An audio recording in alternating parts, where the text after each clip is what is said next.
Assalamualaikum warahmatullahi wabarakatuh. Bismillah, walhamdulillah, wala hawla wala quwwata illa billah, wa ba'd. Yang kami hormati jajaran petinggi perusahaan Sinergi yang hadir pada kesempatan kali ini, yang kita hormati para sesepuh, ustadz, dan tamu undangan yang hadir pada kesempatan kali ini. Izinkan dikasih waktu 10 menit katanya. Insyaallah mungkin ada 2 bagian yang saya ingin sampaikan.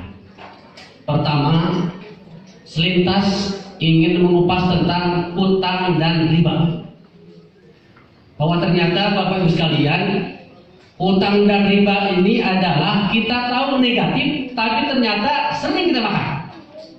Betul? Kita sering capek dan sering dicapekkan dengan utang dan riba ini. Bisnis kita sering tidak stabil dengan utang dan riba ini. Pribadi kita, sosial kita, keluarga kita, dan bahkan mungkin masyarakat kita terancam kestabilannya dengan gara-gara utang dan riba. Kira-kira kenapa? Apakah karena sedikit permodalan dari riba? Tidak. Dan bahkan kita bisa bermiliaran, mungkin bahkan bertriliunan. Tapi masalahnya bukan itu. Yang pertama, Bapak sekalian, ternyata ketika kita merasa tidak stabil dengan berbagai macam lini kehidupan kita, memang janji Allah itulah, Allah akan menjadikan tidak stabilnya seseorang ketika berinteraksi dengan riba. Dalam Al-Baqarah Allah mengatakan, alladzina ya'kuluna riba, orang yang memakan riba, la yaqumuna illa kama yaqumul ladzi yatakhabbatu syaitanu minas mas. Mereka tidak akan bisa berdiri stabil. Berdiri stabil di sini bukan fisik saja, tetapi perekonomian juga. Bisnis kita juga tidak akan pernah bisa stabil. Illa, kata Allah, kecuali kestabilannya seperti orang stabil berdiri ketika kerasukan syaitan. Anda pernah melihat berapa lama orang yang sedang kesurupan berdirinya? Ada yang bisa berdiri 5 menit? Tidak ada. Apalagi sedang diruqyah. Sekali ditunjuk langsung ambruk. Itulah yang Allah gambarkan. Kita mungkin dengan berbagai macam pintu keribaan kita pinjam, jadikan modal, ternyata bangun, kemudian ambruk lagi, bangun ambruk lagi perusahaan kita. Dan terjadi minus beberapa kali, itulah janji Allah. Yang kemudian kedua, dalam sebuah hadis Rasul mengatakan, ijtanibus sab'al mubiqat. Jauhilah oleh kalian 7 hal yang berpotensi menghancurkan. Rasul tidak menceritakan apa yang dihancurkan, segala macam. Kaidah dalam bahasa Arab, kalau ada kosakata kerja tidak disebutkan objeknya, maka termasuk macam objek, apapun macamnya termasuk. 7 hal yang berpotensi menghancurkan apapun segala kehancuran, kata Rasulullah, salah satunya adalah aklul riba, memakan riba. Poin ketiga, yang ternyata Allah dalam Al-Baqarah mengatakan wa ahallallahu al-bay' wa harrama riba. Allah menghalalkan sistem jual beli dan sebaliknya Allah mengharamkan riba. Dan perlu diketahui, dalam Al-Qur'an banyak sekali ayat Al-Qur'an ataupun dalam hadis ketika ingin mengharamkan sesuatu, Allah tidak selamanya menggunakan kosakata haram dengan haramnya. Terkait Umar, kata Allah ijtanibu, jauhilah oleh kalian. Terkait mencuri pun Allah hanya menghubungkan ini amalan mencuri, ini hukumannya. Tetapi riba dalam ilmu tafsir dikatakan kalau Allah menggunakan dengan kosakata haram ketika mengharamkan sesuatu, berarti keharaman sangat dahsyat. Dan ini terjadi dalam riba. Wa ahallallahu al-bay' wa harrama riba. Allah menghalalkan jual beli dan mengharamkan riba. Adakah yang berani kita menafsirkan bahwa riba itu berarti biasa-biasa saja, halal bukan, haram bukan, halal? Ada yang berani? Tidak ada. Dan ini patut kita harus camkan dalam diri kita. Maka Bapak Ibu sekalian, riba ini berikut hutang. Sedikit tentang hutang. Di samping ada fadilah-fadilah tersendiri, keutamaan-keutamaan sendiri ketika kita berposisi orang yang memberikan utang piutang, tetapi sisi lain ancaman dari Allah, ancaman dari Rasulullah bagi orang yang berhutang. Sekalipun orang yang mati syahid dalam medan peperangan akan dipending masuk surganya. Dengan berbagai macam kelebihannya. Orang yang mati syahid akan dihisab langsung oleh Allah SWT tanpa melalui amalan hisab, langsung masuk surga. Akan diberikan kewenangan memberikan syafaat kepada 70 orang yang dia kehendaki. Akan disambut bidadari dan pakaiannya pun tidak usah dibuka, tidak usah dimandikan, langsung disolatkan kata Rasulullah. Kenapa? Karena itu akan menjadi saksi. Tetapi selama ada riba, kelebihan mati syahid pun akan dipending oleh Allah Subhanahu wa taala. Maka Bapak sekalian, kita merasakan sekarang utang dan riba itu menjadi masalah yang akut di masyarakat kita. Berbagai macam ketidakstabilan kita rasakan. Barangkali mungkin yang tercampur riba tetangga kita, tetapi efeknya kita juga kadang merasakan.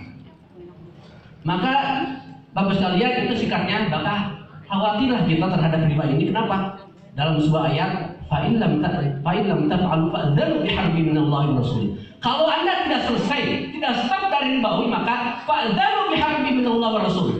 Kata Allah, taburkanlah genderang perang dengan Allah. Ada yang berani perang dengan Allah? Alhamdulillah. Dengan sesama manusia saja kita banyak menghindar, apalagi dengan Allah Subhanahu wa taala. Mungkin seseorang, saya tidak berperang dengan Allah Subhanahu wa taala, tetapi dengan riba justru dia sedang berperang dengan Allah Subhanahu wa taala. Maka Bapak sekalian, nyambung mungkin dengan poin kedua. Kenapa saya ada di sini? Kenapa saya ada di Evaluasi? Jadi alhamdulillah pada 2 bulan kebelakang kami di Garut ada komunitas namanya GTR, Garut Tanpa Riba. Seperti ada komunitas lain misalkan La Riba. Alhamdulillah kami diundang dan saya ditunjuk sebagai PJ kajian. Kita sudah melakukan perdana dan saat itu di rapat kita memikirkan bagaimana caranya, bukan hanya sekedar menghukumi masyarakat ini riba haram, ini tidak boleh, ini harus dijauhi, tetapi lebih kepada bagaimana kita memikirkan solusi bagi mereka. Masyarakat sudah capek, haram riba, harus dijauhi, tetapi ketika tidak ada solusi, kadang berbalik marah sama kita. Maka saya dapatkan di sinergi ini solusi bukan hanya sekedar mengharamkan riba, tetapi solusi kita lepas dari riba. Ketika setelah gabung beberapa hari ketika di GTR itu, saya di PDKT-in oleh Kang Rizal. Ketika diinformasikan, jujur saya seminggu pura-pura jaim. Tapi seminggu itu saya mengkaji. Kalau tadi mungkin Pak Ade dari sisi legalitas, saya mungkin menyebutnya legalitas duniawi. Kalau saya membahas lebih kepada legalitas ukhrawi ini seperti apa. Seminggu saya bahas. Ternyata Bapak Ibu sekalian, saya alhamdulillah sampai sekarang belum mendapatkan, mudah-mudahan tidak, belum mendapatkan sesuatu yang bisa menjadikan MLM ini haram atau terganggu kehalalannya.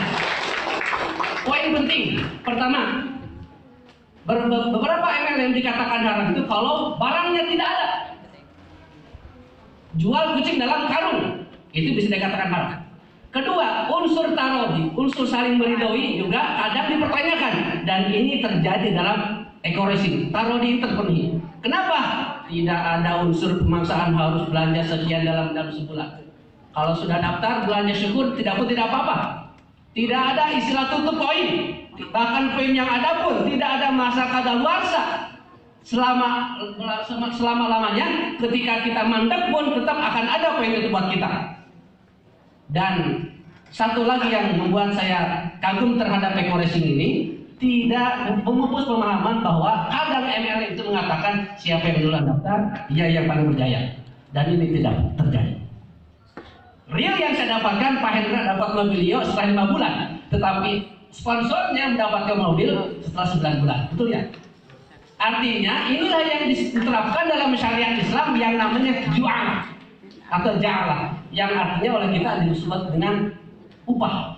Artinya siapa yang bekerja aktif mengembangkan bisnis ini, maka Allah akan berikan upah sesuai kerjanya.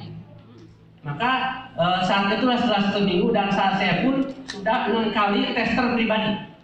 Pertama kali saya uji ke Cianjur, yang saya sudah tahu takarannya kan sendiri di sana, dan alhamdulillah 4 kali saya pakai kijang kapsul, tahun 2003. Yang berikutnya saya pakai motor GL Max tahun 83. Alhamdulillah makin kencang.